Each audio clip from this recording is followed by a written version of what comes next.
Selama pandemi virus corona, angka penggunaan kantong plastik meningkat drastis. Masyarakat pun memenuhi kebutuhan konsumsi dengan belanja daring.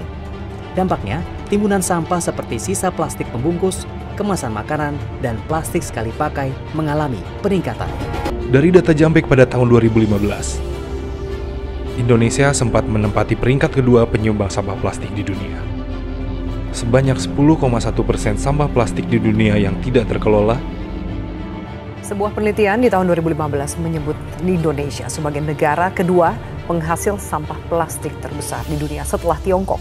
Tidak hanya berakhir di tempat pembuangan sampah, jutaan ton sampah plastik juga dibuang ke laut setiap tahunnya di Indonesia dan kemudian mengancam kehidupan laut.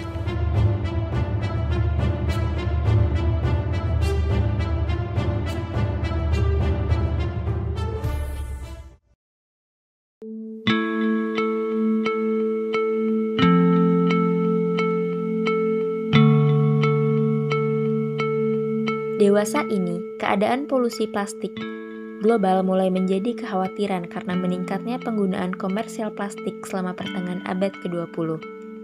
Sekitar 5,25 triliun partikel plastik dengan berat 270.000 ton diperkirakan tengah mengembang di lautan. Laut menjadi salah satu tempat terbesar pembuangan sampah.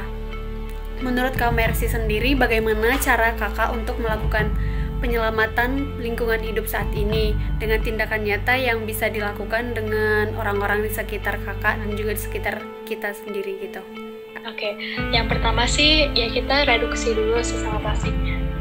Ya, jadi kita nggak usah pakai sendok plastik. Ya kan kalau misalnya di Jakarta sendiri kan kita kalau belanja di minimarket atau belanja di supermarket yang udah gede gitu, nah kita emang nggak boleh pakai kantong plastik gitu. Kita harus pakai tote bag sendiri, harus pakai kantong belanja sendiri.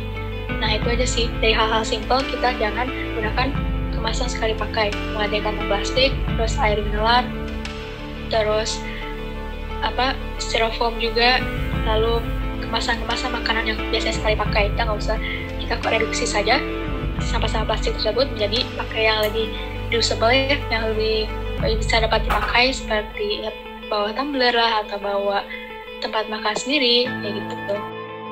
Pembuangan bahan plastik ke lingkungan menyebabkan implikasi yang tidak terbatas pada ekosistem laut dunia dan kesehatan manusia.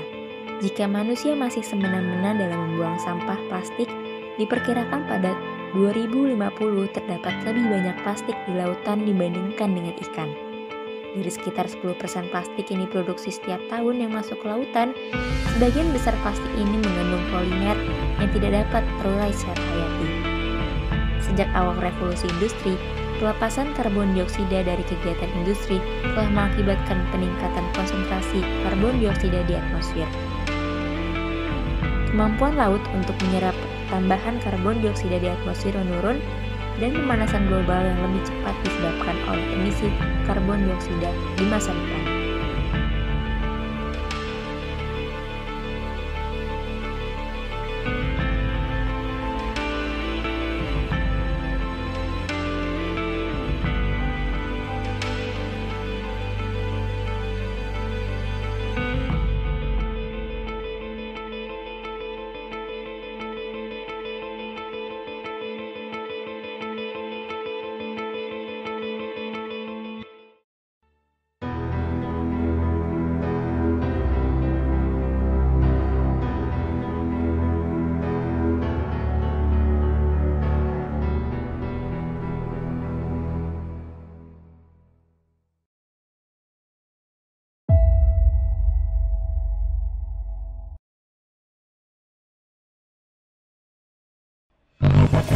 Semena-mena sesuka hatimu.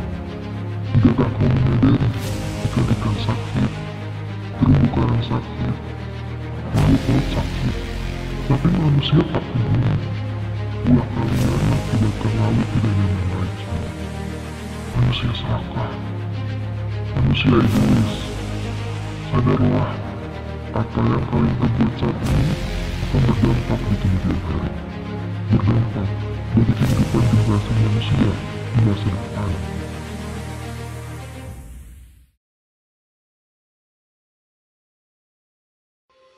Pada abad ke-20, sekitar 5,25 triliun partikel plastik seberat 270.000 ton mengambang di lautan. Studi yang dipublish dalam jurnal Marine Pollution Bulletin menyebutkan, plastik yang terendam 3 minggu di lautan dapat menyebabkan pengasaman laut karena karbon dioksida. Lingkungan yang kaya akan karbon dioksida menjadi tempat yang subur bagi pertumbuhan bakteri dan mikroorganisme berbahaya di lautan. Peningkatan CO2 di laut menjadi salah satu penyebab pemutihan karang serta mempercepat krisis iklim. Hal ini dapat dilihat melalui Great Barrier Reef yang menjadi rumah bagi terumbu karang terbesar di dunia. Kini telah memutih sebesar 50%. Selain itu, kontribusi terbesar dalam peningkatan pengasaman lautan adalah polusi udara.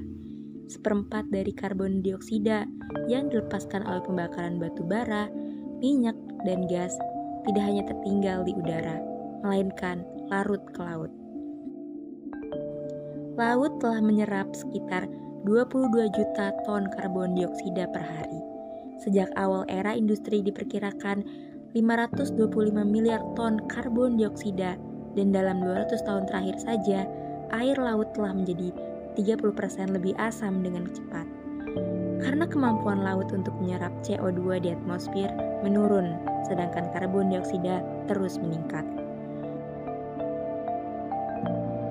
Berdasarkan grafik tersebut, dapat dilihat bahwa yang paling banyak sebagai penyumbang dari naiknya kadar CO2 di laut ialah dari sektor energi, industri, dan sampah yang berasal dari pola hidup dan aktivitas masyarakat. Sampah anorganik merupakan plastik yang sangat membutuhkan waktu lama dalam proses peleburan. Kemudian disusul dengan polusi udara dari transportasi darat dan kegiatan agrikultur. Pengasaman laut pada akhirnya akan berimplikasi pada perubahan iklim, terancamnya ekosistem laut, serta ekonomi dan gaya hidup manusia. Industri perikanan akan sangat terpukul karena terus menurunnya populasi ikan dan akan sulit bagi manusia untuk menemukan ikan-ikan yang sehat untuk dikonsumsi.